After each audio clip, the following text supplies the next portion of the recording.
Le grand jour pour le château d'Ancy-le-Franc, l'exposition 100% Lego ouvre ses portes.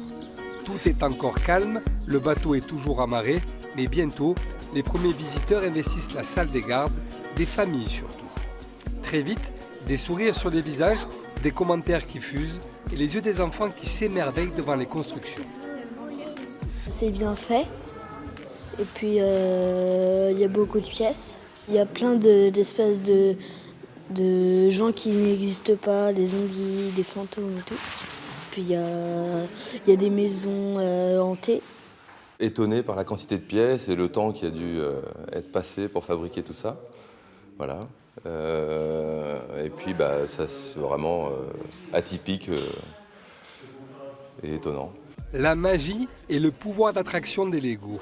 Certains visiteurs sont venus de Dijon, Besançon ou de la région parisienne, spécialement pour l'exposition. C'est le cas de la famille Moutier en vacances dans le coin. Les filles prennent des photos, papa aussi. Luc est fan de Lego et connaisseur. Il découvre des maquettes originales, introuvables ailleurs, et se dit bluffé par le travail accompli. Très admiratif du travail qui a été fait, parce que pour avoir fait plusieurs modèles, notamment les Lego Star Wars, je sais le temps que ça peut prendre pour monter un modèle. Là où on est très admiratif, c'est de voir l'inventivité qu'il a eu, le monsieur, à construire des bâtiments qui, eux, ne sont pas des modèles officiels, etc. Comme voir comment il a amélioré certains modèles qu'on peut connaître, et le travail qu'il a dû passer, c'est un temps fou, et il a fait vraiment quelque chose de très beau. Après 3 jours de préparation et de stress, c'est un peu la récompense pour David Constant. En ce premier jour d'exposition, le public est au rendez-vous et ces constructions font le bonheur des visiteurs. C'est le moment le plus agréable parce qu'en plus, il y a les gens qui viennent. Il y a des affoles qui viennent. Alors, les affoles, c'est les adultes fans of Lego. C'est-à-dire les fans comme moi de Lego. J'en ai déjà vu 2 ce matin qui étaient enthousiasmés par l'exposition.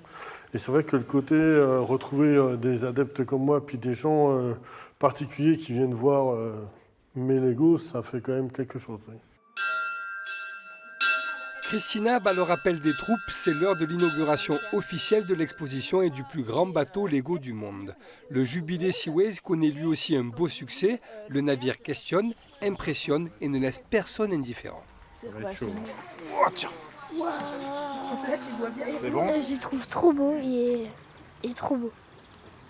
Franchement, ça doit mettre beaucoup de temps à le construire, mais il est trop beau. C'est assez joli à voir et ça doit demander beaucoup de travail. Donc ouais, j'aime bien. Il est beau et il est très gros.